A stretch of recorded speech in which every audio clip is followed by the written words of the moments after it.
वंदे अलग है साई पूजा।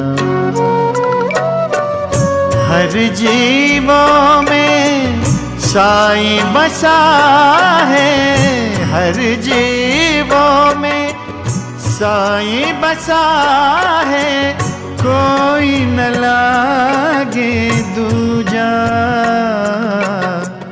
अलग है साई पूजा, अलग है साई पूजा। ओम साई राम। टीम साई पूजा आपका बहुत बहुत स्वागत करता है। आज हम सुनेंगे कहानी कि कैसे मिस्टर दाभोलकर को हेमाद पंत नाम का ये टाइटल मिला। उससे पहले आप सबसे एक निवेदन है कि चैनल को लाइक, शेयर और सब्सक्राइब कर लें और ये कहानी सभी तक पहुंचाए जो ठीक से समझ नहीं पाते या जो देख नहीं पाते या जिन्हें पढ़ना नहीं आता। खासकर ये कहानी उनके लिए बोली जा रही है ताकि हर कोई बाबा को जाने, हर कोई बाबा को सुने और उन पे विश्वास करे। और कहते हैं ना, असहायता लो भरपूर, जो मांगा वो नहीं है दूर। तो आइए बाबा की कहानी सुनते हैं। बाबा पे विश्वास रखिए और उनसे मांगिए, वो आपकी सारी मन्नतें पूरी करेंगे। इसके साथ होती है ये कहानी शुरू। लगभग 1910 के आसपास की बात है। वैसे तो हेमाद पंत जी जो मिस्टर दाभोलकर हैं, उनकी अच्छी दोस्ती थी काका साहेब दीक्षित और नाना साहेब चंदोरकर जी के साथ। तो इनके ये दोनों दोस्त उन्हें अक्सर जिद किया करते थे कि शिरडी जाओ और बाबा का दर्शन करो। और हेमाद पंत जी ने भी बिल्कुल पूरी तरह प्रॉमिस कर दिया। उन्होंने ये वादा कर दिया कि चलो ठीक है, मैं भी जाऊंगा शिरडी और बाबा का दर्शन लूंगा। लेकिन उस वक्त लोनावाला में उनके एक फ्रेंड रहते थे, यानी उनके एक दोस्त थे जिनके बेटे काफी बीमार चल रहे थे। अब अपना बच्चा बीमार हो तो माँ बाप क्या कुछ नहीं करते। उन्होंने इलाज करवाई और कहते हैं ना स्पिरिचुअल वे, यानी कि मंत्र वेद उच्चारण कैसे करके भी बस जान बचाने की कोशिश किए।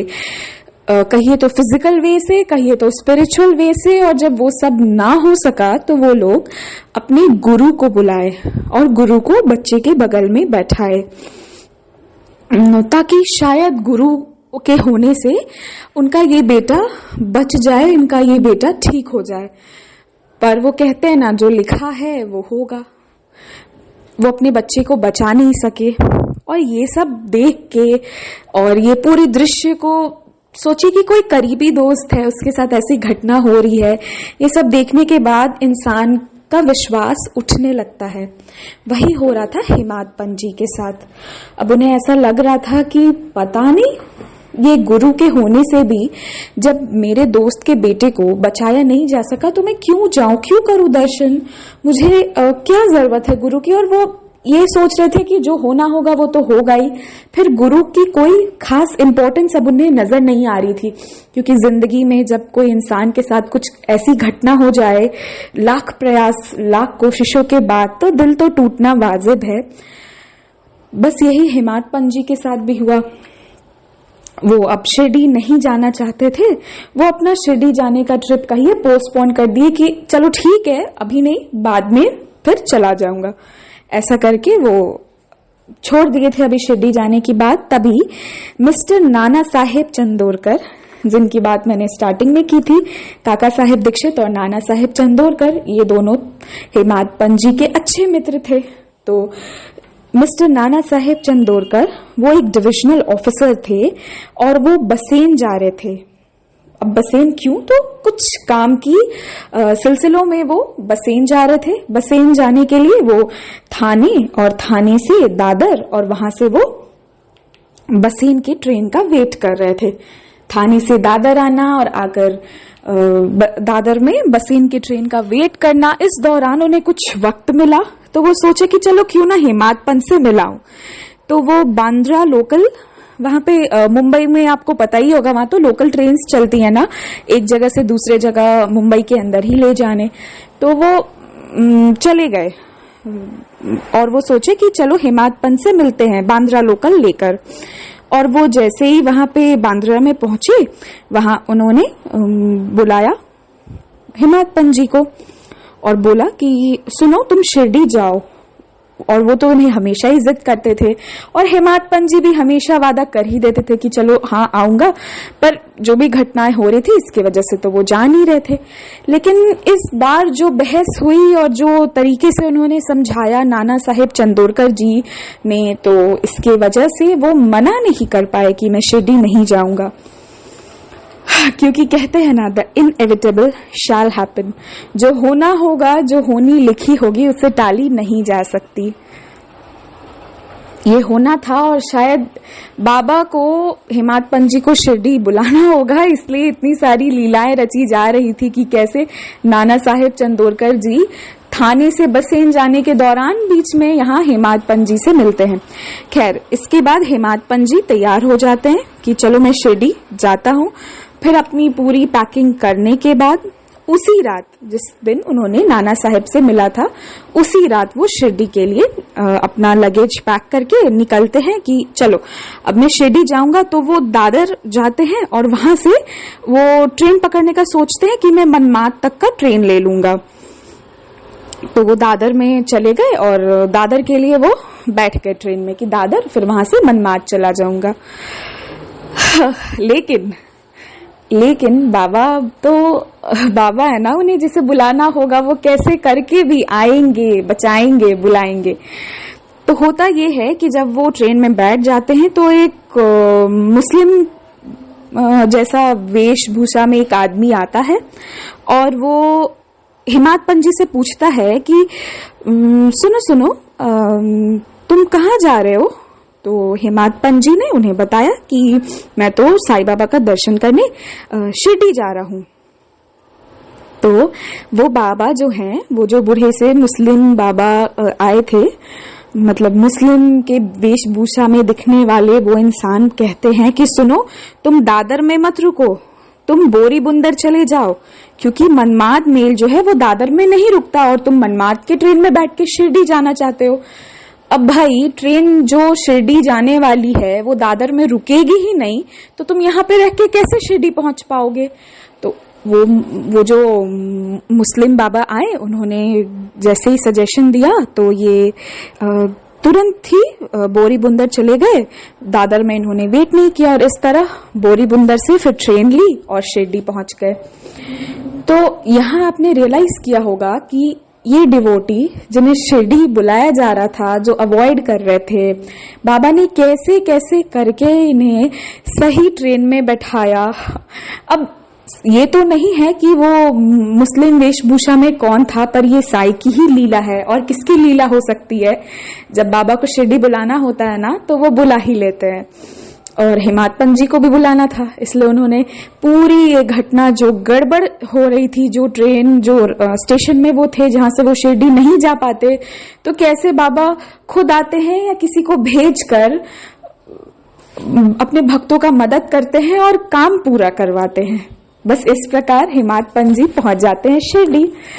अब सुबह तकरीबन 9-10 बजे के आसपास वो शिरडी पहुंच जाते हैं। और जब शिरडी पहुंचते हैं तो भाऊ साहेब दीक्षित, जिनको सब काका काका बोलते थे, वो वहां उनकी वेट कर रहे थे। और उस वक्त ना सिर्फ साठे का वाड़ा था ना, साठे वाड़ा, बस एक वो ही था जहां पे जो भी डिवोटीज बाबा का दर्शन लेने आए वो वहीं रुकेंगे। और उस वक्त उतने होटल्स या कुछ नहीं थे, बस एक साठे की वाड़ा थी। तो वो उसे वहां ले जाते हैं और जब वो बाबा का दर्शन लेने जा रहे होते हैं तो उनकी मुलाकात होती है तात्या साहेब नूलकर से। तात्या साहेब नूलकर मस्जिद से वापस लौट रहे होते हैं और वो हिमायत पंत जी को कहते हैं कि सुनो, उस वाड़े के कोने पे बाबा मिल जाएंगे, जाइए आप एक बार दर्शन ले लीजिए। आते ही जैसे होता है ना कि हमारे, तो पहले एक बार दर्शन ले लीजिए, फिर आराम से नहा धोकर आइएगा, फिर दर्शन लीजिएगा। अब जब उन्हें पता चला कि बाबा वहां पे हैं, वो दौड़ दौड़ के गए और जब वो बाबा का दर्शन लिए तो आप सोच ही सकते हैं कि क्या हुआ होगा। उनका मन शांत हो गया, क्योंकि उनकी दर्शन तो 10 दिशाओं के बादशाह मालिक श्री साईनाथ से हो रही थी। अत्यंत सुख मिला उन्हें। दुनिया में क्या चल रहा है, कौन सी चीजें हो रही हैं, मुझे क्या चाहिए, लालच, क्रोध, द्वेष सब खत्म। मन पूरी तरह शांत हो गया, क्योंकि साई हमारे चारों लोक के मालिक, चारों क्या 10 दिशाओं के मालिक श्री साईनाथ का उन्हें दर्शन हुआ। मन बिल्कुल सुकूनमय हो गया, जो मन उनका इतने दिनों से विचलित और परेशान था। और आपको याद होगा, मैंने बताया था कि नाना साहेब चंदोरकर जी ने उनसे मिलने आए थे, स्पेशली दादर में जब रुके थे तो बांद्रा स्पेशल ट्रेन लेके उनसे मिलने गए थे। तो वहां उन्होंने बाबा के बारे में जो भी बताया था उन्हें, वो सब हिमात पंत जी को बिल्कुल सच लग रहा था। उन्हें ऐसा लग रहा था कि अरे यही तो साईं है, मतलब जैसा सब कहते आए हैं बाबा के बारे में वही है। अत्यंत सुख, अत्यंत शांति, a state of complete equilibrium, ये है हमारे साईं। और फिर उन्हें बहुत सुकून मिलती है। फिर उसी दिन, जिस दिन वो पहले दिन शिरडी आए थे, उस दिन फिर साठे के वाड़ा में एक बाला साहेब भाटे करके एक थे, उनके साथ इनका हिमात पंत जी का बहस हो रहा होता है। बाद में, अभी तो दर्शन लेके फिर वो आराम करने गए होंगे, वाड़ा तैयार वैयार हुए होंगे। उसके बाद की बात है कि उसी दिन उनमें और बाला साहेब जी में एक डिस्कशन हो रहा था। तो हिमात पंत जी बोल रहे थे कि भाई गुरु की जरूरत क्या है, गुरु हमें क्या ठीक करेंगे। वो गुरु तो ऐसे होते हैं ना जो हमेशा आराम कर रहे होते हैं, तो वो जो खुद ही सो रहा है, जो खुद ही आराम कर रहा है, वो हमारी जिंदगी क्या सुधारेगा, ये सब कह रहे थे। उधर बाला साहेब जी कह रहे थे कि नहीं, जो होना है वो तो होगा, पर गुरु के होने से रास्ता आसान हो जाता है। जो भी कष्ट है ना, उसे अगर हम झेल भी पाते हैं तो उसे सहन करने की शक्ति भी गुरु देते हैं। अगर इसे टोटल में, शॉर्ट में समझना चाहे तो हिमात पंत जी बहस कर रहे थे कि गुरु की इंसान को कोई जरूरत नहीं है, गुरु जिंदगी में मिले इसका मतलब ये है कि बंदी बनने के समान है, तो इससे हमें बचना चाहिए। खुद जियो, खुद कर्म करो और फिर खुद मरो, क्योंकि वो तो अभी धोखा खा के आए थे। धोखा नहीं कहिए कि दर्द, जख्म मिला था उन्हें, उनके फ्रेंड का बेटा जो मर गया था, तो इसलिए वो गुरु को पसंद नहीं कर रहे थे। उसके बाद फिर वो जाते हैं मंदिर नहीं, मस्जिद, जहां साईं बाबा होते हैं। और ये जो भी अभी बहस चल रही थी ना, ये साठे के वाड़ा पे हो रही थी। इसके बाद जो दूर है, साठे का वाड़ा मस्जिद से दूर था, तो अब थोड़ी दूरी पे था। तो अब वो जब मस्जिद जाते हैं तो बाबा जो हैं वो काका साहेब दीक्षित को कहते हैं कि साठे के वाड़ा में क्या हो रहा था, कौन सा डिस्कशन हो रहा था, तुम सब क्या बातें कर रहे थे, और ये हिमात पंत क्या बोला। तो हिमात पंत जी सुन के एकदम स्तब्ध रह गए कि अरे, जो साथी के वाड़ा पे मैं बात कर रहा था वो बाबा को कैसे पता। बाबा यहाँ मस्जिद में, मैं वहां उतनी दूरी पे। मन घूम गया उनका, वो सोचने लगे कि आखिर ये हुआ क्या।